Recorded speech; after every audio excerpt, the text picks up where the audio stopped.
The courtroom was packed, buzzing with reporters, legal experts, and political analysts. It was a historic day, one that would make headlines for years to come. The case itself was highly controversial, a legal battle involving former President Donald Trump and a dispute over classified documents. But what truly caught everyone's attention wasn't the case itself. It was the presence of Barron Trump, the youngest son of Donald Trump, standing in the courtroom as an unexpected attendee. The judge, a stern-faced man in his 60s with a reputation for being ruthless in the courtroom, glanced at the tall, 18-year-old Barron and raised an eyebrow. The former president's youngest son was rarely seen in public, and his presence here today sparked curiosity. What was he doing here? As the proceedings began, Trump's legal team presented their arguments, defending the former president against the government's allegations. The prosecution, confident and aggressive, countered each point with meticulous evidence. Then, the judge's gaze fell upon Barron, who sat calmly beside his father's lawyers. With a smirk, he leaned forward and, to the surprise of everyone in the courtroom, directed a remark at the young man. "I wasn't aware that we were admitting law students into court today. Tell me, Mr. Barron Trump, are you here for extra credit?" The courtroom erupted in soft laughter. Some reporters smirked, while others exchanged knowing glances. Barron, however, remained completely unfazed. He simply tilted his head slightly, his sharp blue eyes meeting the judge's with an unreadable expression.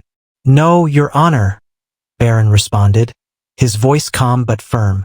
"But since you brought it up, I do have a few thoughts about the legal proceedings I've observed so far." The room went silent.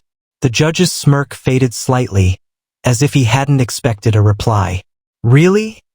the judge said, leaning back in his chair. "And what exactly do you think, young man?"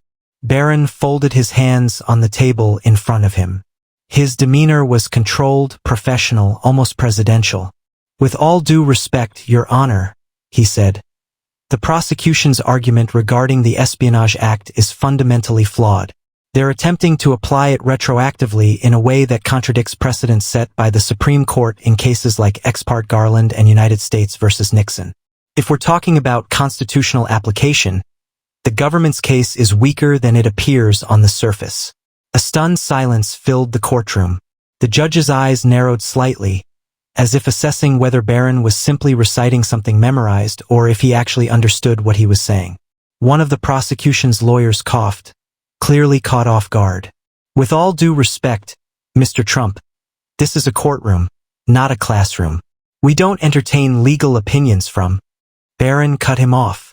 "Then why did the judge ask?" A few gasps filled the room. Even Donald Trump, who had been sitting silently beside his lawyers, glanced at his son with raised eyebrows. The judge, now visibly intrigued, tapped his gavel lightly on the bench. "All right, Mr. Trump. You've got my attention. Since you seem to know so much about the law, let's see if you can keep up. Tell me, what precedent are you referring to in regard to retroactive application?" Barron didn't hesitate. Ex parte Garland, 1867. The Supreme Court ruled that laws cannot be applied retroactively in a punitive manner if they infringe on constitutional rights.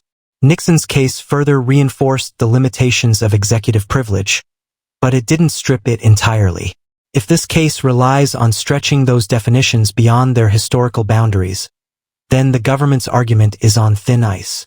The judge was no longer smirking. Instead, he was staring at Barron as if seeing him in a completely new light. This was not just some privileged rich kid sitting in the courtroom for show. This boy, this young man, knew what he was talking about. And suddenly, everyone in the room realized this trial had just taken a very unexpected turn. The judge adjusted his glasses, studying Barron Trump as if he were an anomaly in his courtroom. Reporters whispered among themselves, hurriedly typing updates on their laptops. The prosecution shuffled their papers, clearly caught off guard. This wasn't just a wealthy teenager making noise. Barron Trump was citing actual case law with confidence. Donald Trump, sitting next to his legal team, glanced at his son with a mixture of curiosity and amusement. He had always known Barron was sharp, but this was something else entirely. "Mr. Trump," the judge finally said, his tone less condescending now. If you're so well-versed in legal precedent, let's put your reasoning to the test. You brought up Ex parte Garland and United States versus Nixon, two important cases, but this situation is different. We're talking about classified documents and national security, not executive privilege or post-war amnesty. So tell me, how does your argument hold up under the Presidential Records Act and its limitations? A few members of the prosecution smirked, expecting Barron to falter. But Barron didn't blink. That's an interesting question, Your Honor, he said smoothly, because the Presidential Records Act of 1978 specifically distinguishes between presidential records and personal records, a distinction that the government's case fails to address properly. According to the Act, documents that a president classifies as personal remain his property, while official records belong to the National Archives. The judge leaned forward slightly. Go on. Barron nodded. There's no direct Supreme Court ruling on whether a former president can retroactively reclassify documents, but there is precedent in how prior administrations have handled disputes over record ownership. President Clinton, for example, retained personal tapes recorded in the White House, and the courts ruled in Judicial Watch Incorporated v. National Archives and Records Administration that he had the authority to do so. If the prosecution wants to apply laws selectively, they need to explain why this case is different from Clinton's. Gasps echoed throughout the courtroom. The prosecution team stiffened. One of the lead government attorneys, an older man with silver hair, stood abruptly. Your Honor, this is absurd. We cannot allow a non-lawyer, and a teenager no less, to derail serious legal proceedings with out-of-context citations. Barron turned to him, his expression calm. Then refute me, sir. If I'm wrong, prove it. The lawyer's mouth opened slightly, then closed. He glanced at his notes, as if scrambling to counter the argument. The judge, clearly entertained now, tapped his gavel once. Order, order. Mr. Trump does raise an interesting point, and I see no harm in a bit of intellectual debate. After all, isn't the purpose of this court to uphold the truth? The prosecution's lawyer scowled but sat back down, gripping his pen tightly. The judge turned back to Barron. Tell me, young man, are you studying law? Barron smiled slightly. Not officially, Your Honor. But I've been reading case law since I was 12. The courtroom erupted into murmurs. Since 12, the judge repeated, raising an eyebrow. My father has been in court a lot, Barron said, glancing at Trump with an amused expression. I figured I should understand what was going on. A few chuckles rippled through the room. Even the judge smirked slightly before regaining his composure. You've certainly done your homework, he admitted. But legal debates aside, this is still a trial and we have procedures to follow. Let's return to the actual case at hand. The moment had passed, or so it seemed. But everyone in that courtroom now knew one thing for sure. Barron Trump wasn't just another wealthy kid sitting in the background. He had just outmaneuvered seasoned attorneys in front of the entire nation. And the judge who had laughed at him moments ago was no longer laughing. The courtroom settled into an uneasy silence as the trial resumed. But something had shifted. The mood was different. Barron Trump, an 18-year-old with no formal legal training, had just challenged a federal prosecutor and held his ground. The judge, once dismissive, now watched him with the curiosity of a chess master studying an opponent he had underestimated. The prosecution tried to regain control. Your Honor, the silver-haired lawyer said, clearing his throat. While I appreciate the young man's enthusiasm for the law, we must refocus on the matter at hand. This is a federal case regarding the mishandling of classified documents. The legal precedents he cited, Ex parte Garland, United States versus Nixon, Judicial Watch v. NARA, are all interesting, but they do not apply here. The government is pursuing charges under the Espionage Act, not just the Presidential Records Act. The judge nodded, but before he could speak, Barron leaned forward slightly. May I respond to that, Your Honor? The judge hesitated. This wasn't how trials worked. Civilians, especially those not on the legal team, weren't supposed to argue in court. But the courtroom was already buzzing with interest and the judge was clearly intrigued. He sighed. Go ahead, but keep it brief. Barron nodded. The prosecution claims that my references to the Presidential Records Act are irrelevant because they are relying on the Espionage Act. But that argument creates a legal contradiction. The lawyer frowned. Explain. Barron's confidence never wavered. If the documents in question legally belong to the National Archives as the prosecution claims, then the Presidential Records Act applies, not the Espionage Act. If, however, the documents were truly personal, meaning my father had the right to keep them, then the government has no case under either law. So which is it? You can't have it both ways. A stunned silence filled the room. The prosecutor clenched his jaw. He knew what Barron had just done. He had exposed a potential flaw in the government's legal strategy. The judge leaned back in his chair, tapping his fingers on the bench. That is an interesting paradox, Mr. Trump. The prosecution lawyer's face was tense. Your Honor, this is completely improper, but the judge raised his hand. Improper or not, it's a question worth considering. And frankly, counsel, I expected you to have a response by now. Barron remained silent, watching as the prosecution scrambled. He had no authority in this courtroom, but his words carried weight. Donald Trump, who had remained largely quiet during the exchange, suddenly let out a chuckle. Maybe we should let my boy argue the case. He's doing better than most lawyers I've hired. A ripple of laughter swept through the room, but the prosecution wasn't amused. Your Honor, this is a serious federal case, not a debate club, the lawyer snapped. We have years of legal experience, Barron cut in. Experience doesn't mean you're right.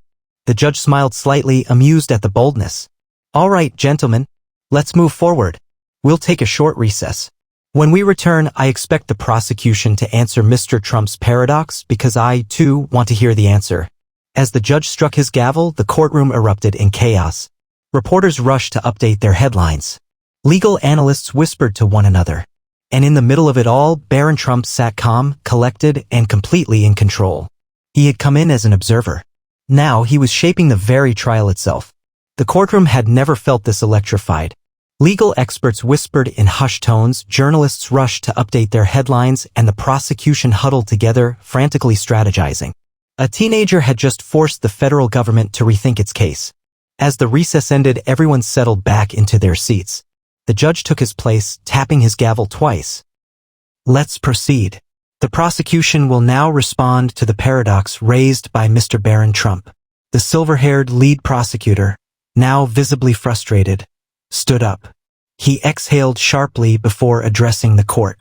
Your Honor, while I respect the enthusiasm of Mr. Trump, we cannot allow this case to be derailed by legal hypotheticals. He turned towards Barron, his voice firm. The Presidential Records Act does not override national security concerns. This case isn't just about document ownership. It's about potential violations of the Espionage Act, which supersedes all other considerations. Barron leaned back in his chair, listening intently. The prosecutor continued. The documents in question contained classified national security information. Whether they were personal or official, retaining them posed a risk to the country. That is why the Espionage Act applies, regardless of how Mr. Trump classified the documents. A murmur spread through the courtroom. It was a strong counterpoint. The government was shifting the argument away from ownership and focusing instead on risk and national security. The judge nodded. A reasonable argument. Mr. Trump, do you wish to respond? Barron, who had been sitting in complete silence, finally spoke. Yes, Your Honor. The room tensed. Barron turned to the prosecutor. You just said that the Espionage Act supersedes all other laws. But that's not entirely accurate, is it? The prosecutor's eyes narrowed. What do you mean? Barron leaned forward. The Espionage Act of 1917 was designed for wartime intelligence and spying, not for disputes over presidential documents. That's why it's rarely been used against former officials. He let the weight of that statement settle before continuing. In fact, the last time a president faced accusations under the Espionage Act was Richard Nixon, and even he was never charged under it. So my question is, why is my father's case different? The prosecution hesitated. The answer was obvious. Politics. But they couldn't say that. Barron continued. The reason Nixon wasn't prosecuted under the Espionage Act was because the courts recognized that the act wasn't written to apply to executive privilege disputes. It was meant for spies, not presidents. If my father broke the law, then charge him under the right law. But twisting the Espionage Act to fit a political narrative? That sets a dangerous precedent. Silence. Then the judge spoke. Mr. Trump raises a fair question. Counsel, Can you provide precedent where a former U.S. president was successfully prosecuted under the Espionage Act? The prosecution had no answer. Barron had done it again. Donald Trump, who had been quiet for most of the exchange, smirked. I told you my boy was smart. The judge sighed. We're not here for theatrics, Mr. Trump. Barron, however, wasn't done. Your Honor, I have one last question for the prosecution. The judge glanced at him, intrigued. Go ahead. Barron turned back to the prosecutor. If my father were anyone else, if his last name wasn't Trump, would this case even exist? A heavy silence filled the room. The prosecutor clenched his jaw. Objection, Your Honor. That is irrelevant. The judge thought for a moment. Overruled. Given the political implications of this case, it is a valid question. Barron didn't smile, didn't gloat. He simply sat back. He had made his point. The case was still ongoing. But one thing was certain. Barron Trump had just shaken the foundations of the courtroom, and maybe even the country. The courtroom felt like a pressure cooker, ready to explode. Barron Trump had just asked the question no one dared to voice out loud. Was this case truly about justice, or was it about politics? The prosecution, visibly flustered, struggled to regain control. But the damage was done. The entire nation was watching, and Barron had made them reconsider everything. The judge, who had once dismissed Barron with laughter, now leaned forward, tapping his gavel softly. I think we've all heard enough. This case has raised critical legal questions that deserve serious consideration. We will now move toward a ruling on the prosecution's motion. A hush fell over the room. The motion in question was whether Donald Trump's defense team could seek dismissal of the Espionage Act charges based on legal precedent, or lack thereof. The prosecution had been confident they would win this motion. Now, they weren't so sure. The judge exhaled, gathering his thoughts. This court acknowledges the unprecedented nature of this case, he began. Never before has a former U.S. president been prosecuted under the Espionage Act. While national security concerns are paramount, so too is the fair and equal application of the law.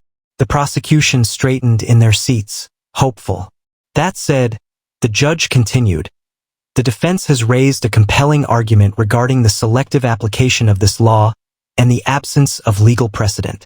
Barron remained expressionless, but a sharp glint of triumph flickered in his eyes. The judge nodded firmly. Therefore, I grant the motion for dismissal of the Espionage Act charges on the grounds that no sufficient precedent exists for its use in this case. However, this ruling does not dismiss other pending charges related to the Presidential Records Act and obstruction of justice. A shockwave rippled through the courtroom. The prosecution sat frozen. The Espionage Act charges were gone, the most serious part of the case. The rest of the charges were still up for trial, but this ruling was a massive blow to the government's case. Donald Trump turned to Barron, his signature smirk appearing. That's my boy. Barron, ever composed, simply nodded.